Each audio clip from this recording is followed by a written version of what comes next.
Can I help you? I'd like to see the man in charge. He's in here.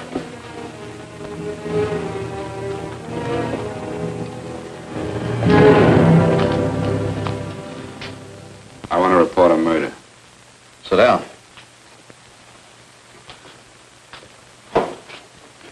Where was this murder committed?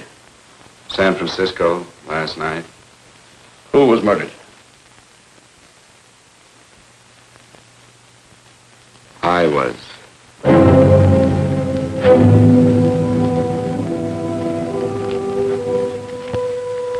Well, do you want to hear me out or don't you, Captain? I don't have very much time.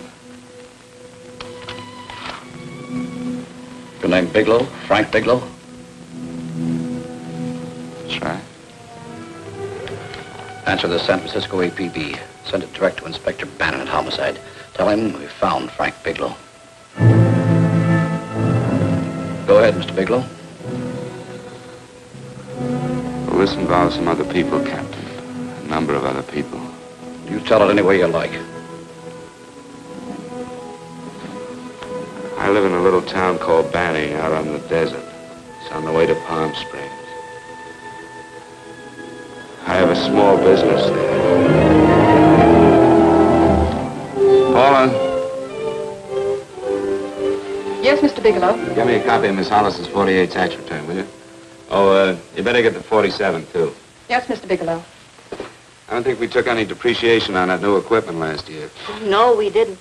I remember you said we could include it all this year. Sure, we can. Hey, Frank. Yeah, well. Peterson says he wants a financial statement before he can give me my loan. Hello, Kitty. I will. Well, I'm leaving for San Francisco today, but I'll be back in about a week. I'll take care of it for you then. Sure is a scorcher, isn't it? Well, I've seen him worse. Well, have a nice time, Frank. Yeah, thanks, Will. Oh, why don't you come down to the place and let me give you another permanent? Makes your hair so much easier to manage in all this heat. I can't afford it right now. Maybe next month. Yeah, here it is. No, we didn't take it. Well, we can do it this year. You work it out any way you think best. Have a nice trip, Frank. Sure, Kitty. See you when I get back. Bon voyage. Why don't you come down anyway, Paula? We'll work out a deal on that permanent. Thanks. Maybe I will. Hello? Oh, hello, Mr. Hawkins. Just a moment. Do you want him to send your ticket over? No, I'll pick it up myself. No, never mind. Mr. Bigelow will pick it up at the station. Bye.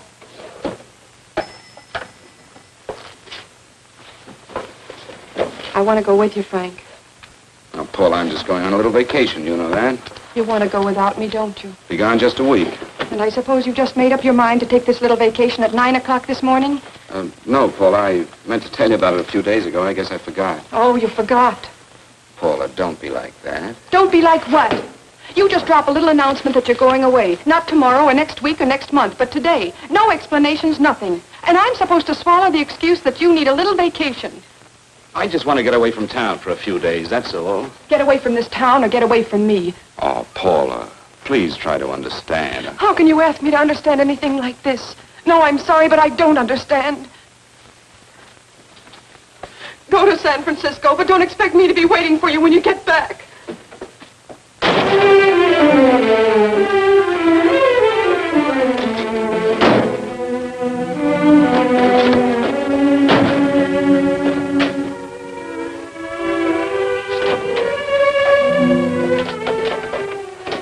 Paula, please, Paula. Come on, turn around, look.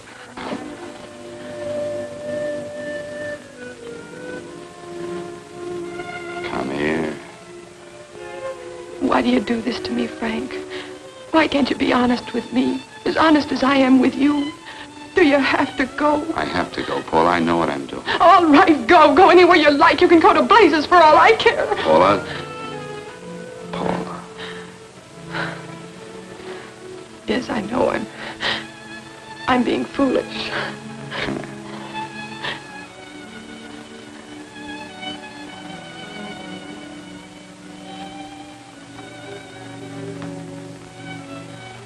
Come on, fix your face. We'll go down to Eddie's and have a drink. All right, why not?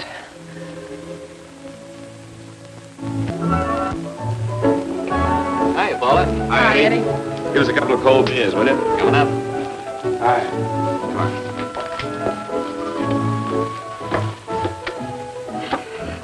relief. This air conditioning feels good. I sure wish we had it in the office. It'd make working a pleasure. Well, if it stays this hot, don't bother going in the rest of the week. I win 2 races today. How many did you lose? Now, you would have to ask that. Kind of early for you two, ain't it? Too hot to work. That's what I like to hear.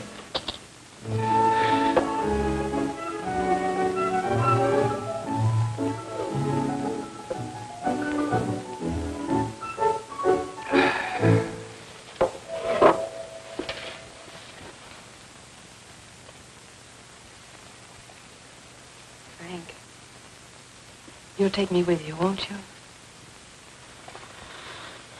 You will, won't you? Or am I crowding you? What do you mean, crowding me? Maybe you do need this week away alone. Maybe we both do. I know what's going on inside of you, Frank. You're just like any other man, only a little more so. You have a feeling of being trapped, hemmed in, and you don't know whether or not you like it. Look, Paula, I'm going to be honest with you. I care too much for you not to be honest with you. I'm as much concerned for your happiness as I am for my own. I know you've had one bad experience, Frank. I know all about it. But you don't know what it can do to two people, Paula. And the woman always gets hurt more than the man. I don't want you to get hurt, darling. More than anything in the world, I don't want you to get hurt.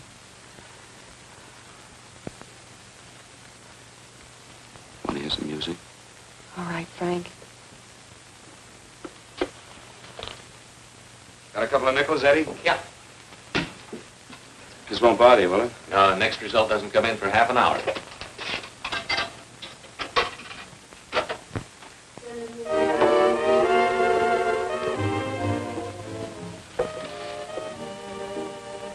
I thought that by now we'd be married. No, I'm not going to crowd you anymore, Frank. Go to San Francisco. I don't like it, but I'm convinced that you must go. I want you to be very sure, Frank. If it's right, and I believe it is, we'll have something really wonderful together. If it isn't, we should both know it as soon as possible. So you see, even if I could stop you, I wouldn't do it now.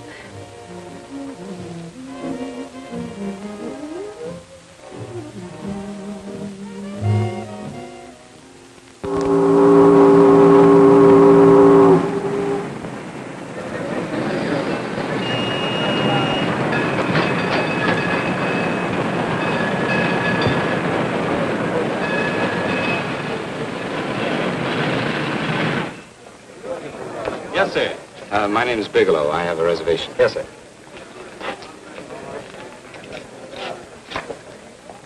Here we are, sir. My name is Bigelow. I have a reservation. I have it, sir. It's a very nice room on the 6th floor, facing the bay. Boy, this might help you enjoy your stay, Mr. Bigelow. It's a little booklet on how to have fun in San Francisco. Oh, thank you. Very welcome, sir. Thank you. Say, is it always like this around here? No, this is market week, and it's the last day, too. Boy, always around until you need him. Oh, 517? Thank you. Here's a message for you, Mr. Bigelow. Long-distance call came in about an hour ago from Banning. From a Paula Gibson. Oh, thank you. Very welcome. Show Mr. Bigelow to 618. Right this way, Slide.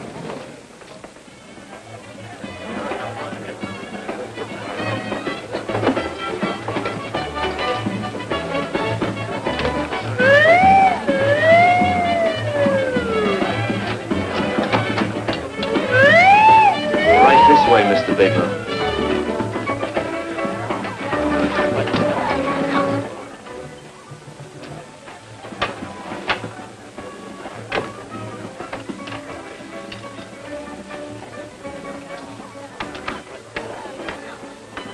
Is there anything else, Mr. Bigelow? Oh, yes, you can get me a dry Manhattan and a package of razor blades. Yes, sir. Thank you.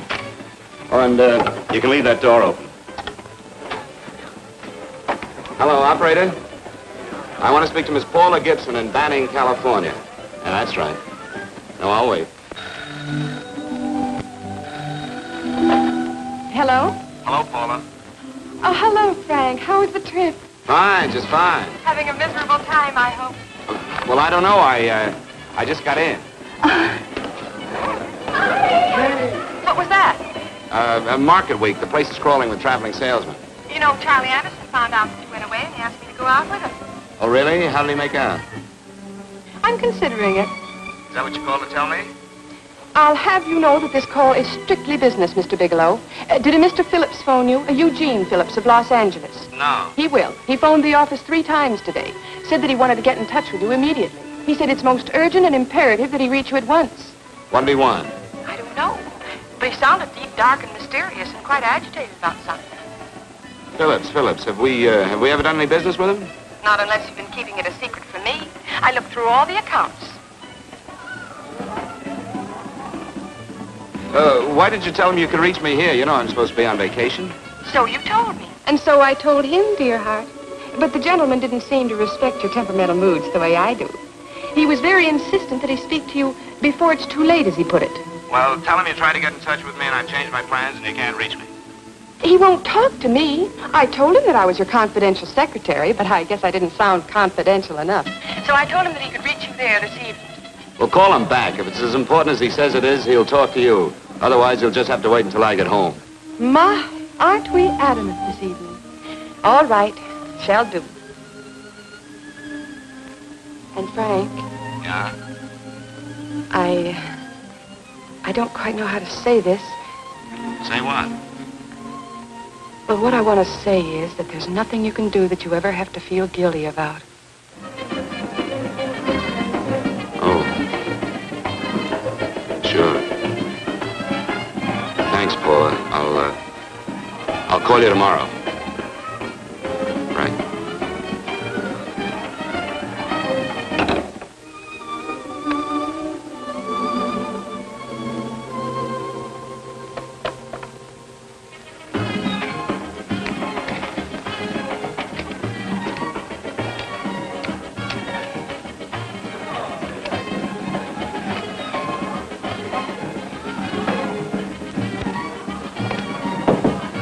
Oh, just put it there, please. You can keep the change. Thanks very much. Say, how long has this been going on? Oh, it's been a madhouse all week, but they check out tomorrow. Oh? I thought you were with them. No, I'm just here on a vacation. Why does everybody come to San Francisco and tear loose? Excuse me. Say, I'm awfully sorry to bother you, but would you mind if I use your telephone? No, go right ahead. I'm just across the hall here. One of the boys is using my phone, and he's been on it for a half hour. I just want to call downstairs. Yeah. Thank you. Room service, please. Hey, things really picked up the last few days, didn't they? You right at much business? Well, I'm not here on business. Oh, hello, room service? It's Mr. Haskell in 617. Yes, that's right. Would you send up 3 more bottles of bourbon and 2 scotch? Yeah, that's right. Oh, and some more ice, too. Yeah. All right, thank you. You here all alone? Yes, I just got in town. Well, why don't you join us for a drink? Well, I don't want to barge in on your party. Oh, nonsense. It's not a party. Just a few of the boys entertaining some buyers. You know, the usual thing. A few drinks and some laughs. It's no party. Come on. Well, come on. All right. I know what it's like to be all alone in a strange city. I'm Sam Haskell. I'm Frank Bigelow. You think some of these guys never been away from home before? Yeah. Hey, quiet down a minute. Hey, will you quiet down a second? I want you to meet Frank Bigelow. Hello. All right. This is Jane Carlisle. Hello. Bill Welch. How are you, Mr. Wells? Glad to know you, Bigelow. Jane's the prettiest buyer in San Francisco. Oh, hey, I resent that. You don't think I believe him, Elaine? Well, he spread that from coast to coast. Oh, gee. But it's good for my morale anyway. I'm George Cantwell. Glad to know you, Mr. Bigelow. Bigelow, yes. Right on much business? He's not here on business. Oh? Well, Well, why don't you get the man a drink before he dies of thirst? how about a little bourbon? Well, that's fine. Bourbon it is. Of course, Mr. Wallace. Is that... Yes, Mr. Wallace. But, Mr. Wallace, I'll need at least a week in Cleveland to visit all my accounts. I can't figure on being in Philadelphia until the 17th. Eddie, will you get off the phone? I want you to meet Frank Bigelow. That's his boss. He's been trying for an hour to get his expense account boosted. Yeah, the way this guy holds on to a dollar, you'd think they weren't printing them anymore. Yes, Mr. Wallace. I'm leaving here the first thing in the morning. Yes, sir. Oh, keep your hips loose, Harry, like this. Oh, yeah. How's he doing? Oh, there's nothing wrong with Harry Drummer. The 2 years at Arthur Murray's wouldn't cure. Hey, now, wait a minute. I was doing all right there. This is Sue and Harry Brandon. Hello, good to meet you. How are you? Where'd you find her, Sam? On a dance marathon? Bourbon. Oh, Really? Say, I'll bet you could do the rumba. Well, a little, but I'm kind of rusty. Anything would be an improvement after Harry. Oh, how do you like that? Well, here goes. Hey, you're good. Oh, my wife, she's a good dancer, isn't she, Bigelow? Oh, yeah. Fellas, I thought you were going to show us a good time tonight. Is this doing the town? That's right. We practically bankrupt our stores to buy everything you've got. Then you keep us in this hotel room. I agree. This is my last night to howl before I go back to being a dutiful housewife. Well, it looks like we're stuck, boys. This is where we blow all our commissions in one night. And you're coming with us, Bigelow. Oh, no, thanks. You run along. I've got to get unpacked and have dinner. Oh, no, you're not going to get away from me. Now that I found a man who can dance, I'm going to hang on to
Frank. Oh, thank you.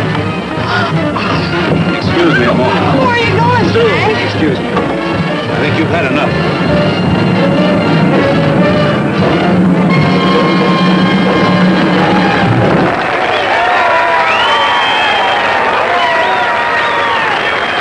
What'll it be?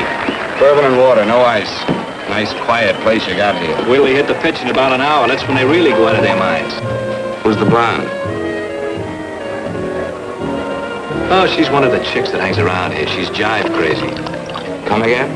Oh, you ain't hip, pal. Jive crazy means that she goes for this stuff. Just between you and me, I don't get it either, but I gotta listen to it. They're all connoisseurs, music lovers. Me, I like Guy Lombardo. What's the matter with him? Oh, he's flipped. The music's driving him crazy. Come down, Jack. Oh, don't buy me, man. I'm being light. Is the blonde alone? Oh, sure, society. She always comes in alone. Drives a big convertible, wears a mink coat, but knows everybody. But she always comes in alone. Thank you. I wanted to kiss you. I tried to... Give me another blast, Leo. When you... What's your story, Jeannie? Easy.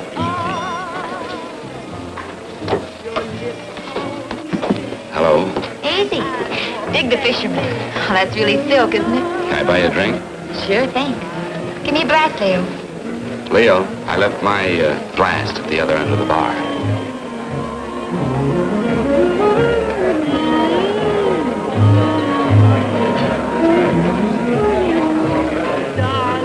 My name is Jeannie. What's yours? Frank? I've never seen you here before, Frank. Well, I've never been here before.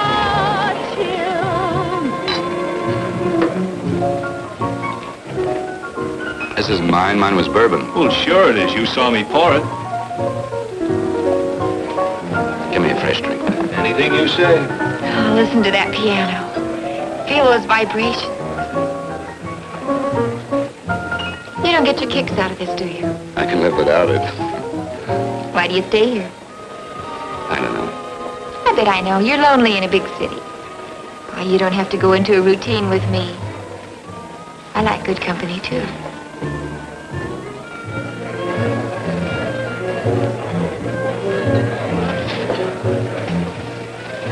Say, there are some people there I want to avoid. Couldn't we get out of here? Let me think about it. Oh, come on. How about going somewhere else, then? Why don't you meet me later? Okay. Where? I tried to forget you, but you whispered, darling, I love. Call me at that number later. It's my next stop. They've got a band there that'll really send you. See you, Jeannie. Easy.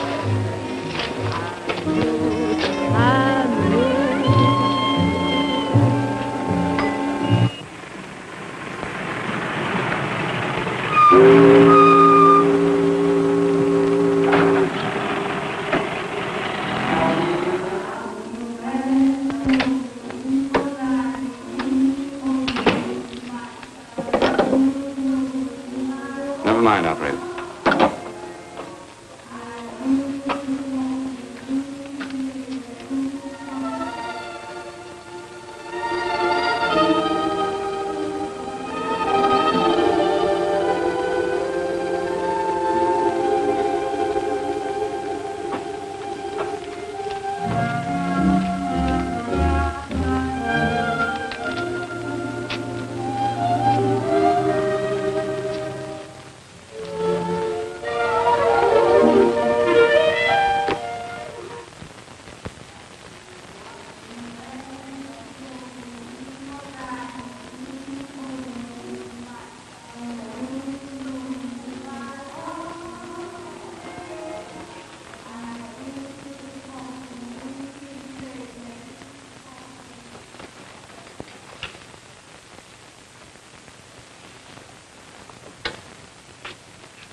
Room service, please.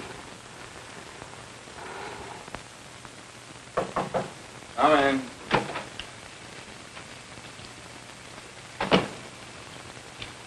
Be right with you, waiter. Yes, sir. Rest well, sir? Yeah, sure. May I? Go ahead. It's on there for you. Thank you, sir. Would you like anything else? Oh, thank you, that's all. Waiter, Yes, sir. take this away. Is there anything wrong, sir? No, just take it away. I don't even want to look at it. Are you all right, sir? Yeah, sure. All right, I just had too big a night, I guess, that's all. Need some fresh air. Of course. Thank you, sir.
Lungs in good condition.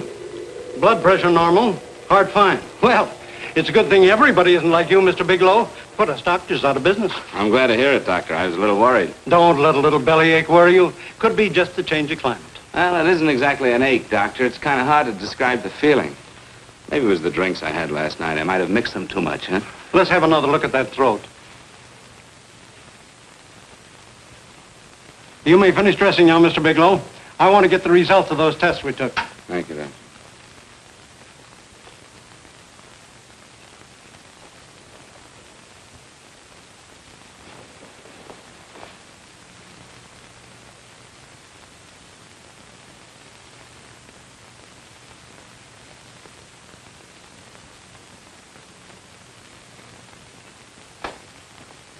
Mr. Bigelow, this is Dr. Schaefer.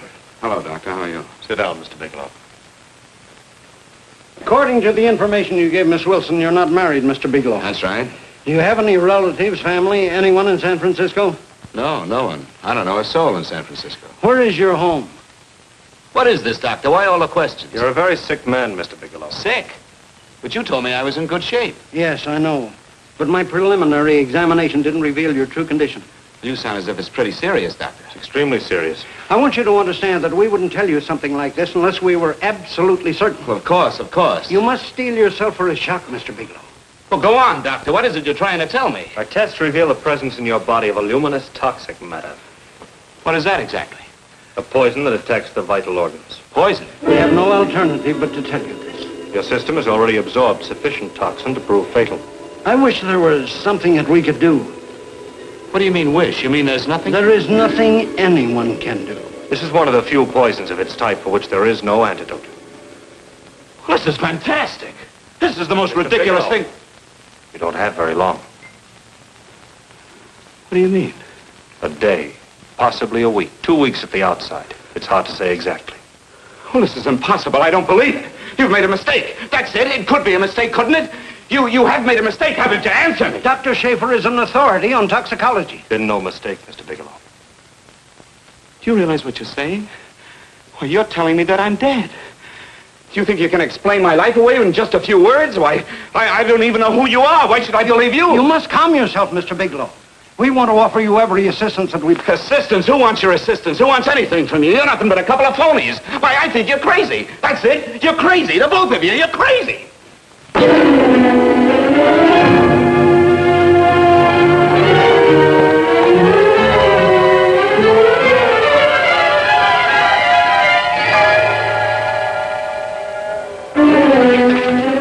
Where's the doctor? You just come in. Come on, tell me. You have to go through this before you come Get out here. of Doctor. What's the trouble here? What's the matter with you? Doctor, I want you to examine me for luminous poison. Come right in here.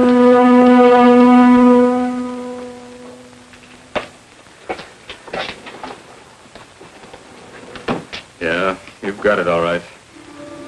Your system has already absorbed it. Are you sure, Doctor? Are you absolutely certain? Couldn't there be some mistake?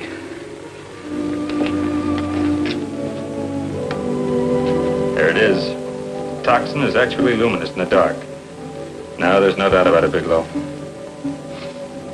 I don't feel sick. My stomach is just a little bit upset. Maybe it's not as bad as you think, Doctor. That's characteristic. With a heavy jolt, you go suddenly in a matter of hours. But if the stuff is taken in a lesser degree, you last a while, and then...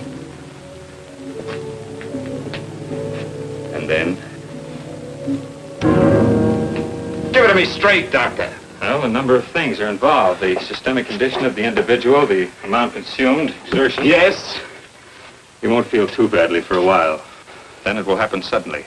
A day, 2 days, a week at the most. A day? 2 days? There's nothing that can be done now. If it had been caught in time, your stomach could have been washed out. But you've had it in you for some time now. For at least 12 hours, haven't you, Bigelow? I don't know. You don't know? No. Don't you know how you got it? No. This is no accident. Somebody knew how to handle that stuff. That wax is tasteless, odorless. The amount of alcohol in your body, you must have got it in liquor. I was drinking last night. Arrange for your admission to the hospital immediately. Of course, I'll have to notify the police. This is a case for homicide. Homicide? I don't think you fully understand, Bigelow. You've been murdered.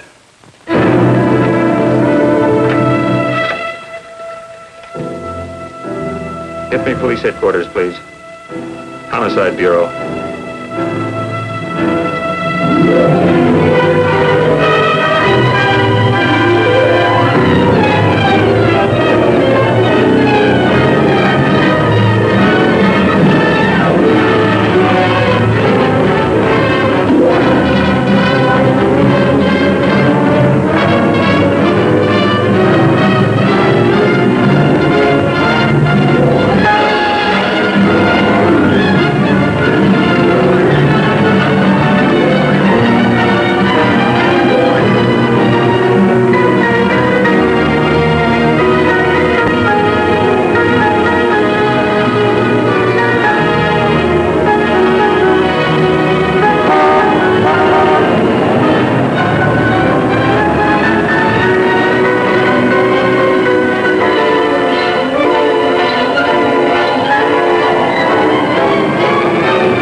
Open up. Open this door, I tell you. Open it up or I'll break it down.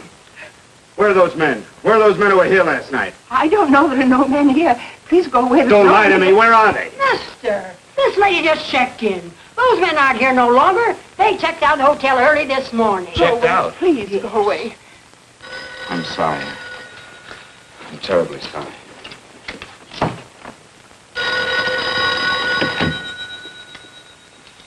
Hello? Please, Mr. Bigelow, my eardrums. Oh, hello, Paula. Your enthusiasm overwhelms me. Why haven't you phoned me, or is there a quota on telephone calls up there? I'm sorry. I've been busy. I'll bet you have. Visiting the museums, no doubt. What's happening up there that's exciting or different? Nothing, not a thing. I'll bet you miss me, but you're too stubborn to admit it. Sure. You know, if you'd like me to come up, I could pack a toothbrush and leave right away. No! Well, you don't have to snap my head off. You could at least make a pretense of missing me. I'm sorry, Paula. Of course I miss you. Listen, Paula, Paula, it's just that I don't feel like talking now. I'll call you later. Don't strain yourself. You phone me sometime when you feel more like talking. Oh, by the way, I called that Mr. Phillips back. Phillips? Yes, you know, the man that tried to reach you. Well, I'm afraid you'll never know why it was so important that he speak to you. His office said he died yesterday. Frank, are you there? Did you hear me? Died? When? Yesterday. So you won't have to bother your little head about him anymore. You can just go ahead and have fun. Paula, what did he die from? Do you know? I suppose he died from whatever people usually die from. Well, didn't they tell you? Don't you know? What are you getting so excited about? You said you didn't even know the man. Listen, where's his office located? What difference does it make? You can't talk to him now. I told you the man's dead. Paula, will you stop talking so much and tell me where his office is? All right.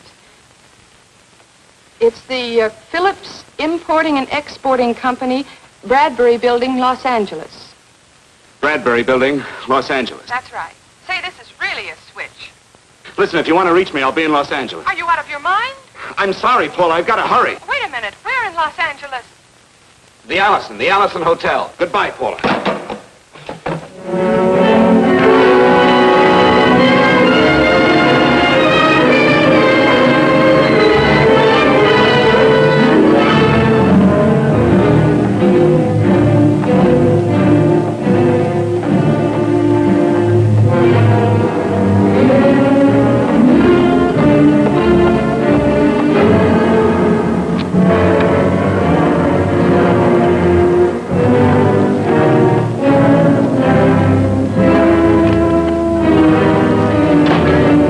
See someone in charge here. What is it in regard Well, it's a personal matter. It's quite urgent. Perhaps Mr. Halliday can help you. Who's he? He's our controller. Your name, please? Bigelow. Mr. Bigelow to see you. Send him in. Go right in, please. That door.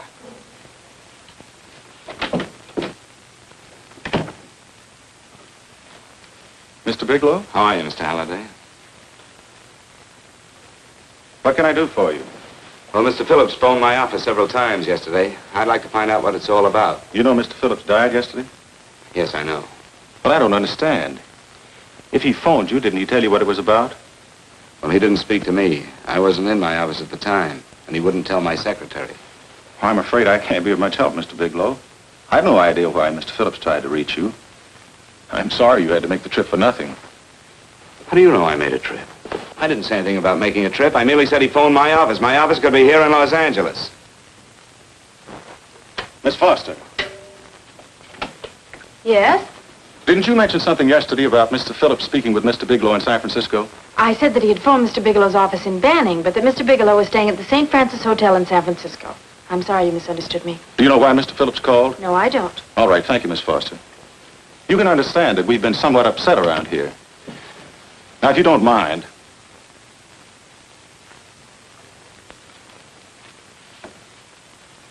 Did Mr. Phillips have a wife, family, anyone that could help me? you can't intrude on people at a time like this just to satisfy some curiosity. It isn't just curiosity. Then I suggest you wait a week or so. I can't wait. Well, I'm sorry you'll have to. Well, there's always a phone book. You're a pretty aggressive fellow, Bigelow. Are you quite sure that this is as important as you make it appear to be? It's important.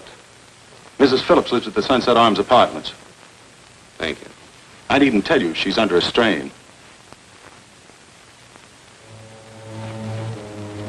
I suppose you're capable of using a little more tact with her than you demonstrated with me. I think I can handle it. By the way, what was the cause of Mr. Phillips' death? Suicide. He leaped from the balcony of his apartment.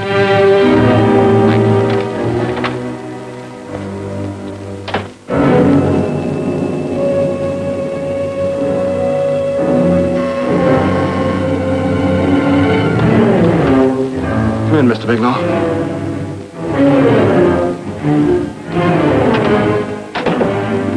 I'm Stanley Phillips, Eugene's brother. Halliday phoned that you were coming.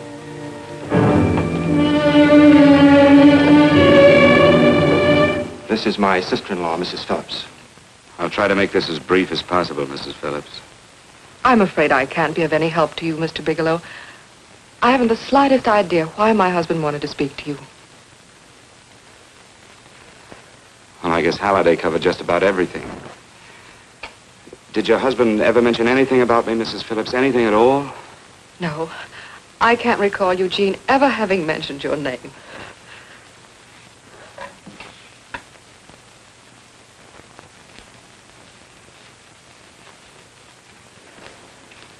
I hate to ask you this, Mrs. Phillips, but it's of vital importance to me.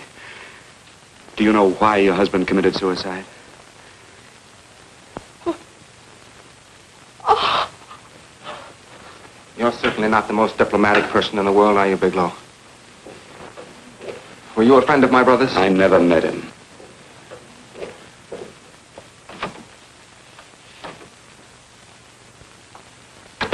My brother was in a jam, a pretty bad jam. He was arrested 2 days ago. He sold some iridium to a dealer by the name of Majak. It's a very rare metal, very costly. Anyway, the iridium turned out to be stolen. He was released on bail yesterday, but he faced a pretty stiff prison term. Men have committed suicide for less. Yes, I know. That's how the police feel about it. What puzzles me, though, is this crooked deal. Knowing Eugene, you wouldn't say he's the type of man to be mixed up in anything like that, now would you? I told you I never met him. That's right, so you did. Now, what's this all got to do with you, Bigelow? I don't know. Let's come clean with each other, Bigelow.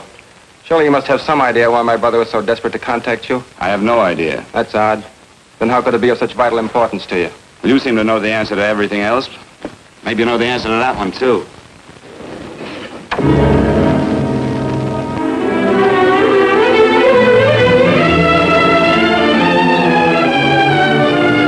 There's a message here for you to call operator 82 at Banning. Oh, thank you. Show Mr. Bigelow to room 821. Say, would you have the operator put this call through to my room right away? I'll take it up there. Thank you. Hello, operator. Here, I'll call you if I need anything. Thank you, sir. Hello, Paula? Well, Sinbad, I'd just about given you up for lost. Do you mind telling me just why you rushed down to Los Angeles? I can't explain it to you just now, Paula. I just can't explain it. What's going on, Frank? You don't even sound like yourself. Well, I'm just a little tired, Paula, that's all. But I miss you. Oh, Frank. I can't tell you how good it is to hear you say that. And here I was worrying that I'd lost my charm. When are you coming home, Frank? Soon, Paula. I'll be home soon. I'll go right out and get myself a permanent so I'll be pretty when you see me. Hey, guess what? I found that Phillips name in your notarial ledger. Notarial ledger? Yes, of all places. I remember now I made the entry myself.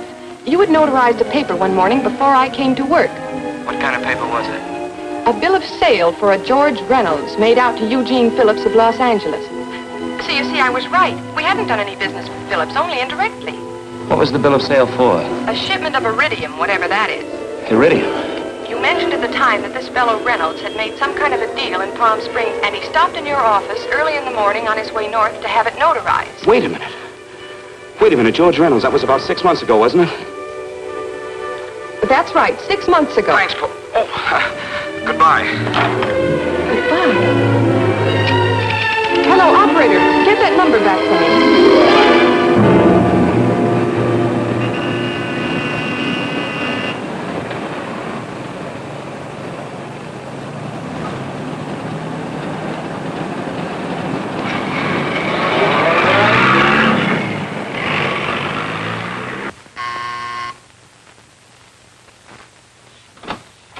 I've got to talk to you, Mrs. Phillips. Please, go away. I want to be left alone. But I found out why your husband wanted to see me. It was in connection with a bill of sale. Come in. Thank you. What do you know about a man named George Reynolds? George Reynolds? Yes. Why, that's the man my husband claimed sold him the iridium. And what did Reynolds claim? Reynolds disappeared. Yes?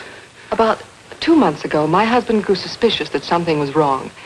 Since then, he tried in every way to locate Reynolds, but could find no trace of him. But I don't get it. Your husband could have proved he made a legitimate deal by showing the bill of sale he got from Reynolds. Then there was a bill of sale? Yes, of course there was. Oh, my husband swore there was, but at the time of his arrest, he couldn't find it. It was mysteriously missing. Well, then, if your husband could have shown proof, it would have been George Reynolds who would have faced the prison term. Eugene was convinced that Reynolds had stolen the bill of sale. He was the only one who had reason to eliminate evidence of the transaction. Thank you, Mrs. Phillips. Thank you very much. You've been very helpful. Oh, if you'd only come sooner, Mr. Bigelow. My husband might be alive today. I know.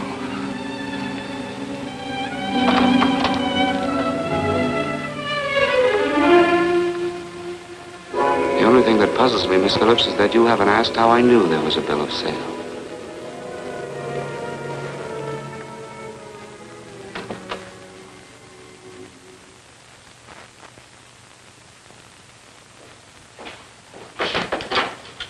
Mr. Holliday isn't in. He should be back shortly.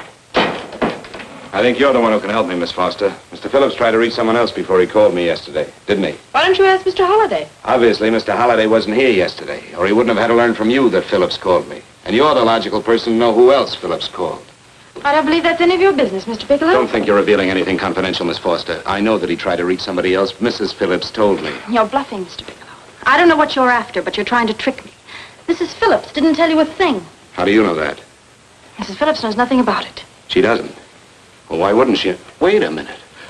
I was talking about George Reynolds. Who did you think I meant? Just who is it that Mrs. Phillips doesn't know I about? told you before, that's none of your business. All right, young lady, I'm going to give it to you straight. Phillips was murdered. Murdered? I don't believe you. He told me because he needed me to clear him. Phillips was innocent. Innocent men don't have to jump out of windows. Murdered? Just who are you trying to protect, Miss Foster? Why are you so afraid to tell the truth? I'm not protecting anybody. I haven't any more to say. All right, young listen to me. This thing is going to explode wide open. If you've got nothing to hide, you better start talking. Or maybe you are mixed up. No! Well, then come on. Mr. Phillips called Marla Rakubian. He went to see her yesterday morning. Who's Marla Rakubian? She's a model. She and Mr. Phillips used to be quite friendly, but he hadn't been seeing her for quite some time. Come on. For the last couple of months, he'd been trying to locate her and finally learned where she lived yesterday morning. When he returned from seeing her, he was terribly upset and excited. That's when he had me put in the calls for you. When he couldn't reach you, he went home. The last time I saw him alive. Give me Marla Rakubian's address. I don't think Mr. Phillips realized I was aware of his friendship with Marla Rakubian, and out of respect for him, I never intended to tell anybody. I had no idea that she had anything to do with the trouble he was in. I admire your discretion, Miss Foster. You know, you must be pretty friendly with Stanley, Miss Foster. He knew how desperately his brother tried to reach me yesterday, and he wasn't even here at the time. And now you seem to know all about what happened in Mrs. Phillips' apartment.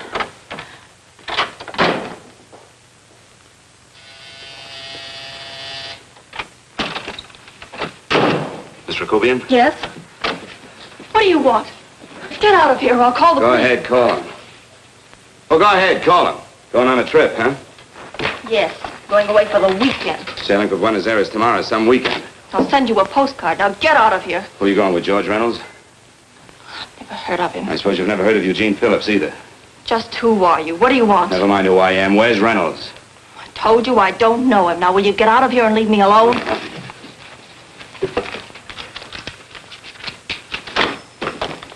So you never heard of George Reynolds, huh?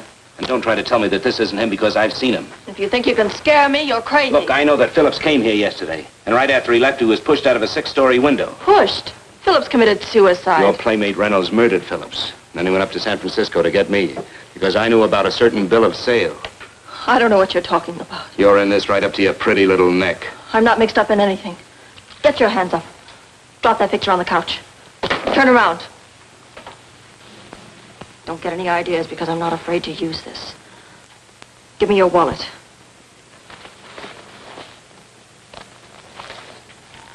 Frank Bigelow, Hotel Alex.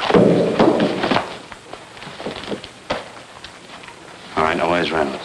I don't know. I don't know where he is. Is that what you told Phillips yesterday? I told him exactly what I'm telling you. I haven't heard from him in months. Yeah? You're mighty careful of the picture of a man you haven't heard from in months.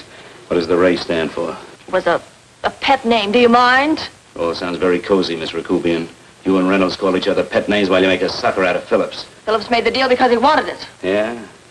I'll bet you weren't above using what it takes to help make him want it. Who's paying for this trip? I am. Really? A first-class trip to Buenos Aires on a model salary. Don't make me laugh. Since you and Reynolds aren't seeing each other anymore, you don't mind if I keep this to you? If I were a man, I'd punch your dirty face in. You know, I really believe you would. Oh, I almost forgot. Your tickets. Don't be surprised if I'm there to see you off.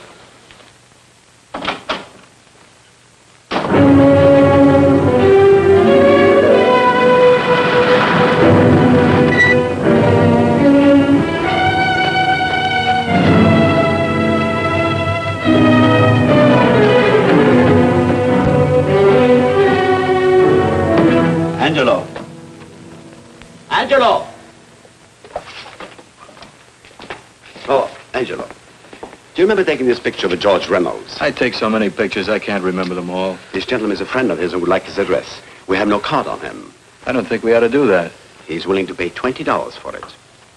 That's the paper we used last year. Of course, you understand, we usually don't give out the information about our clients. I know, you're a couple of high-class fellas. Thank you. Revealing anything confidential is against the ethics of our establishment. That's right. Honesty is the best policy. Of course. But in your case, inasmuch as you're a personal friend of Mr. Reynolds... Thanks. I knew you'd come through. Got it. Here it is. We don't have his address. He must have called for the picture. But he couldn't have been a very good friend of yours, mister. Because his name is not George Reynolds. It isn't? Well, what is it? It's Huh? Oh. Yeah. It's Raymond Rakubian. Rakubian? What's so unusual about that? The picture's signed Ray, isn't it? Yeah.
Your lips hold me baby, then I thought that maybe love.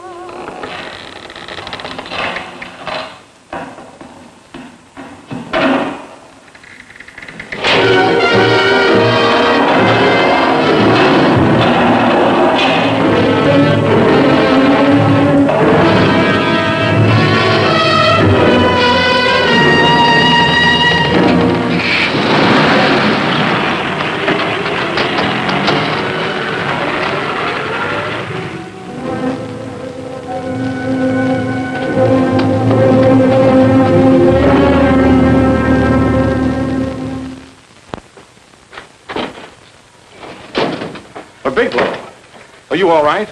Can I get you anything? No, thanks. Do you know this man? No. No, I don't think so. Are you sure you've never seen him? I'm quite sure.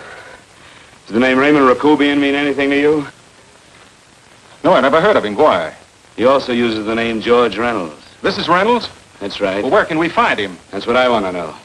Tell me something, Halliday. You're the controller here. How come you didn't know about that bill of sale? Phillips made that deal before I came to work here. Yeah, but you still keep records, don't you?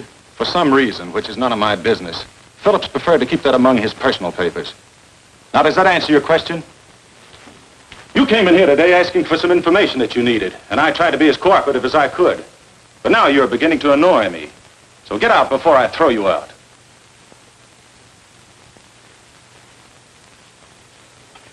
You know, you really frighten me.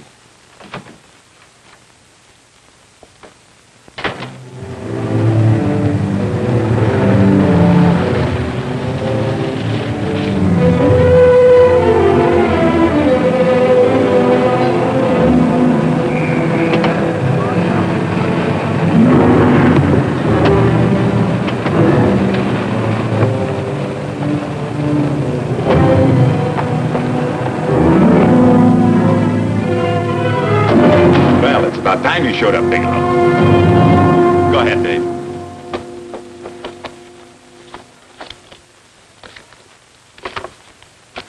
Real cute, ain't you, Bigelow? Just real cute. Mama didn't lose much time getting a hold of you guys, did she? Shut up. Let's go, Bigelow. Look at him. He can't take it. Soft in the belly. You do that again and I'll kick your face. Lay off, Chester. Cut it out. Shut up! Who asked you? Better let him answer. The clerk might know he's in. Go ahead, Bigelow.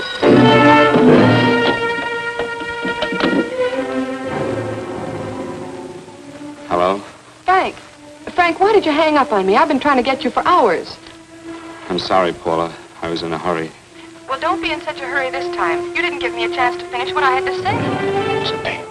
I wanted to tell you that McGowan was in hollering his head off because you didn't go over the books. Tell McGowan to get another auditor. Sure. Sure, I'll just do that little thing, and who's the best paying account we've got? Do as I tell you, Paula.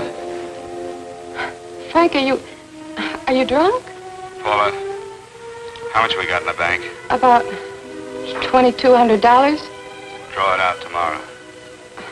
Sure. Then what do? Skip town without paying our bills? Forget the bills. You know that coat you always wanted? Buy it. You are drunk. You know, if I didn't have such a good character, I'd be tempted to take advantage of your intoxicated state, Mr. Bigelow. I'm not drunk, Paula. Well, then don't tell me that one day away from me can affect you this way. Cut it short. Paula, Yes? I'm sorry I left you. I never realized how much I love you. But I know it now. Oh, Frank, darling, I love you too so very much. Please come home. I miss you terribly. I said cut it short. I'd just love to let you have it, Bigelow. Let's go, Chester. This guy's kept us waiting long enough now. Walk in front of me, Bigelow. And keep your mouth shut. If you so much as look cross-eyed at anybody, I'll blow the back of your skull out.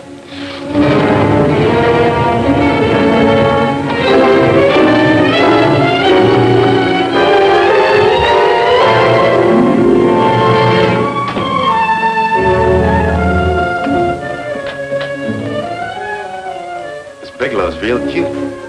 He wanted to get tough with Chester. He don't know Chester. Did you get the picture? Don't I always get what Mr. Majak sends me after? Majak? That's right. I'm the dealer who bought the iridium from Phillips. I get it. You have Rakubian unload stolen stuff on Phillips with the help of Marla here, and then you buy it back from him. Oh, you certainly made a sucker out of Phillips. What is it, Mr. Bigelow? Exactly what is on your mind? I'm looking for Raymond Rakubian. What? Well, now, Marla here has told you everything else. I'm sure she must have told you that, too. You don't expect me to believe this conversation. So, what is on your mind? I mean, underneath. You forced your way into my affairs, and now I want to know why. I just told you. I'm looking for Raymond Rakubian. Don't get cute. I'm just itching to work you over. Soft in the belly. Can't take it. See what I tell you?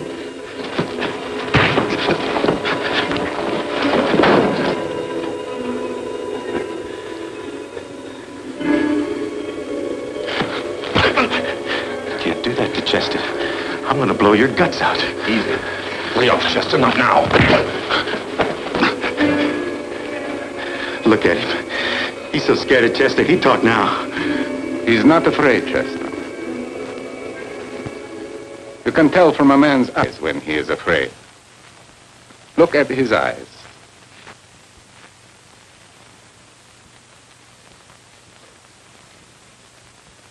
Oh!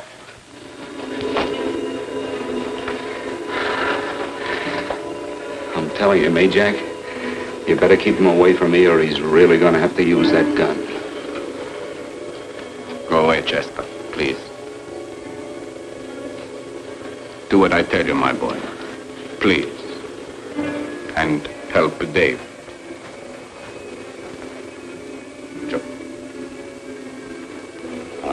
Your an unfortunate boy. He's psychopathic. He's unhappy unless he gives pain. He likes to see blood. Come with me, Mr. Bigelow.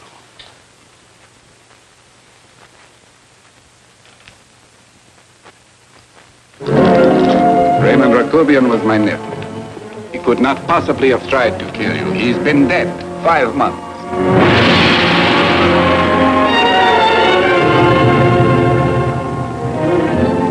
I'm afraid you have been sidetracked. Provided it is true that somebody made an attempt on your life. Somebody made an attempt again today. I had no reason to kill you, believe me. What do you mean you had no reason? I notarized a certain bill of sale. You notarized the bill of sale for Reynolds, not Rakubian. Now, what I told you was true. I had no reason to kill you. That's a closet, Mr. Bigelow. And under other circumstances, you could go home now. But now you present a problem. You know too much, and I am in danger. Chester! Suppose I were able to prove to you that I only want to find the person who tried to kill me, and I won't cause you any trouble. You know I can go to jail for 10 years for this little business. 10 years. At my age, that's my life. That means my entire life. With my life, I do not take chances. I am sorry, believe me. You want Joe to go with you? No. Just Bigelow and me. And baby makes 3. But Major... Goodbye, Mr. Bigelow, and forgive me. Let's go, Bigelow. I guess you won't be there to see me off.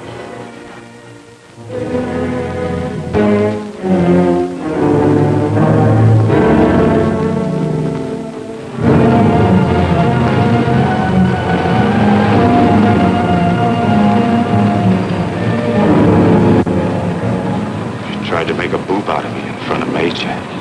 You shouldn't have done that, Bigelow. I don't like that. I'm going to enjoy this, Bigelow. I've done jobs like this before. I knocked off guys I could like. But I don't like you, Bigelow. I never liked that puss of yours from the minute I seen it. Yeah. I'm going to enjoy this.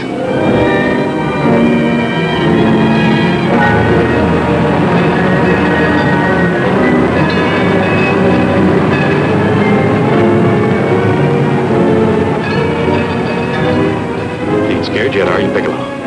But you'll be scared. Good and scared. I think I'll give it to you in the belly. You don't like it in the belly?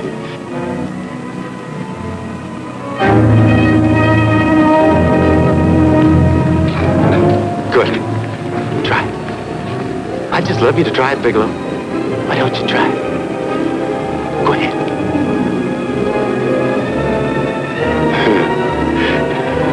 Didn't have the nerve, did you, Bigelow? I think I'll give it to you right in the belly.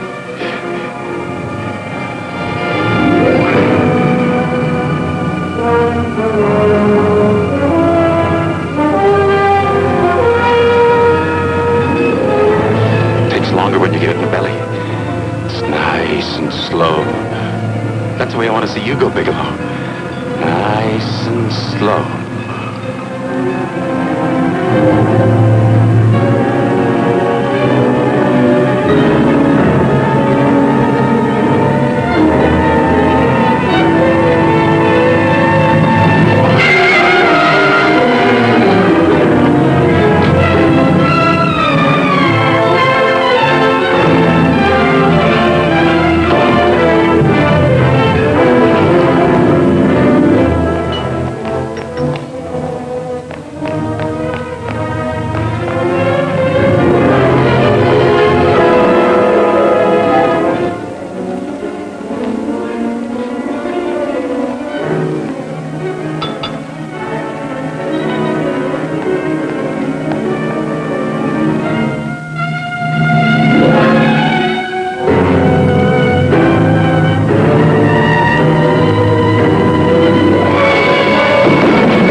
you doing here? How did you get here? Freddie Ross flew me down. I had to come. I had to see you. You shouldn't have come, Paula. You shouldn't have. What is it, Frank? You're in some kind of trouble. I know it. Look at you. You're a sight. Your clothes look as if you've slept in them. Are you ill? You are. You're feverish. I'm all right, Paula, and I'm not in any trouble, believe me. You're lying, Frank. Right after I spoke to you, I got a phone call from the San Francisco police. They asked if I knew where you were. You didn't tell them anything, did you? Of course not. It was the homicide detective that called. What is it, Frank? If you're in any kind of trouble, you certainly can trust me. Look, I'm not in any trouble with the police, Paula, believe me. But you can't stay here. You've got to go back to Banning right away. No, I won't go, Frank. I won't. I'm staying here with you. Paula, it's better that you go back, believe me. Why? What's this all about? What have you got to do with this Phillips and Reynolds? Phillips was murdered. What could that possibly have to do with you? All you did was notarize a paper. You've notarized hundreds of papers. I know. All I did was notarize one little paper out of hundreds. Frank, you frighten me. You don't even act like yourself. I know that you're in trouble, that something is wrong, that you're in serious trouble. You frighten me, Frank. Oh, don't be frightened, Paula. Don't ever be frightened of anything again. Will you promise me that? I love you so much, darling, more than you seem able to understand. Oh. I never really knew happiness until I loved you. Sometimes when I used to be afraid that you weren't sure how you felt, I tried to hold back, but I couldn't. Losing you would have been losing everything. There would have been nothing left. Don't, Paula, don't. Now I'm afraid again. Somehow I feel that I'm going to lose you, but there's nothing I can do about it. I feel so helpless. You're leaving me out of something. Tell me, Frank, what is it? Give me a chance to fight back. Just give me a chance, please. You do love me, don't you? Oh, yes, Paula, I love you. I never was more certain of anything in my life. I wasn't sure before. I was a little blind, I guess, but believe me, I'm sure now. Can you understand that, Paula? I understand. A man can be like that, Paula. Something has to happen. It can be a big thing or a little thing, but it can make him realize how much someone means to him, how much he really loves her. Oh, and I love you, Paula. More than I ever thought it possible to love anyone in the world, I love you. Then why won't you tell me about this trouble you're in? Why won't you try to let me help you? You can't help me, Paula. You don't want my help. Oh, Paula, there's nothing you can do. Will you believe me? So will you please go home, please? No, Frank. I won't go. I know you're in trouble. I can't leave you like this. All right, Paula, look, wait for me in the lobby of the hotel, and I'll be back for you soon, I promise. You promise? You're yes, sure? Paula, I promise. Is that a new outfit? Yes. Oh, that's beautiful.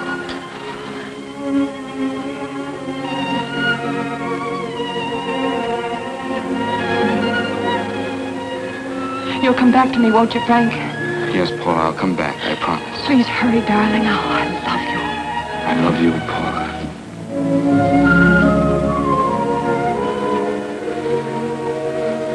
Goodbye, Paula.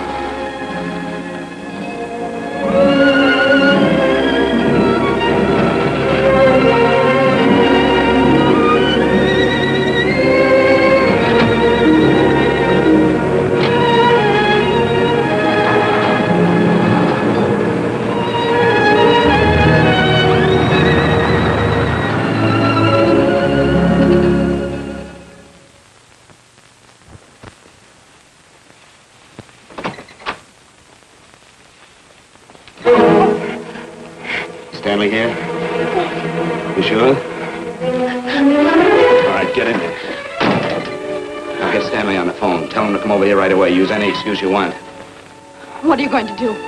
What was Stanley going to do when he used me for a clay pigeon today? I don't know what you're talking about. Don't act innocent with me. I fell for that once. I don't know what you mean. I told you everything you wanted to know this morning. Yeah, you told me just enough so I'd get sidetracked and wouldn't know that Stanley was the one I was after. Stanley? Oh, no. You and Stanley have been together on this from the start. Now, come on, get on that phone and call him. Don't let him know I'm here. Bigelow.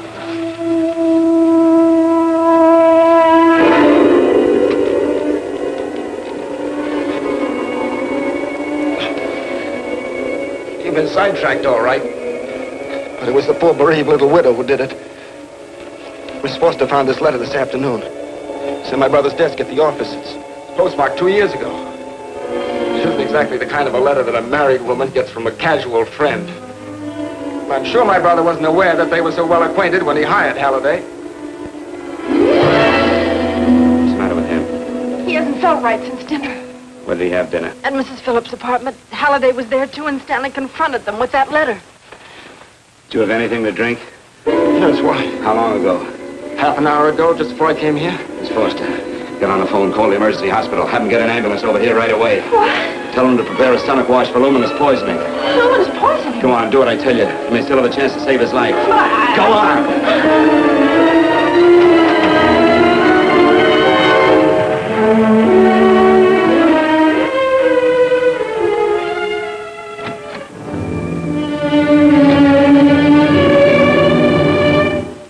I found George Reynolds, Mrs. Phillips. He's been dead for 5 months. And he didn't steal the bill of sale. No, he didn't. But you could have stolen it. How dare you? You knew who I was when I came here today. But you were surprised to see me alive, weren't you? But I'm not alive, Mrs. Phillips. Sure, I can stand here and talk to you. I can breathe and I can move. But I'm not alive. Because I did take that poison. And nothing can save me. What are you going to do? If I kill you now, I have nothing to lose. No, you've got to listen to me. You've got to give me a chance. But I didn't have a chance. It was Halliday. Believe me, it was Halliday. He made me steal the bill of sale. He planned everything. What about this letter? Your husband knew about you and Halliday. He found it only yesterday. He accused Halliday. They fought, and Halliday pushed him over this balcony. And why me? Why did he want to kill me? Because you could have proved there was a bill of sale, that my husband had no reason to commit suicide. Halliday was desperate. After he killed my husband, he found out about the phone calls to you. He thought you spoke to him, that you knew enough to involve him.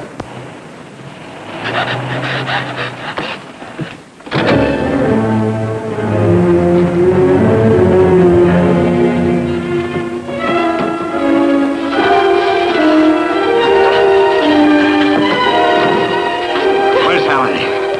Where is he? He's in the office. This time you don't want him.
Come on, move along. Come on, let's break it up. Move along now. Let's get going. Come on.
All I did was notarize a bill of sale.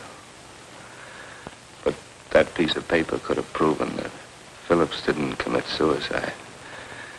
He was murdered. And that's why Halliday poisoned me.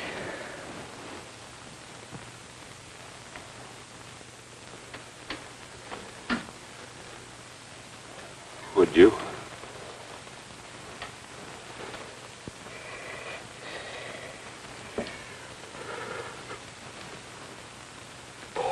Paula.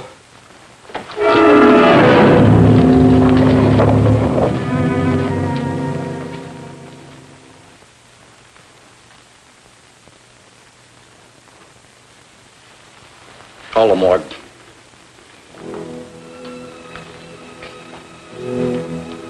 Johnson, you go to the Allison Hotel, find Paula Gibson. Don't tell her anything. I'll break it to her.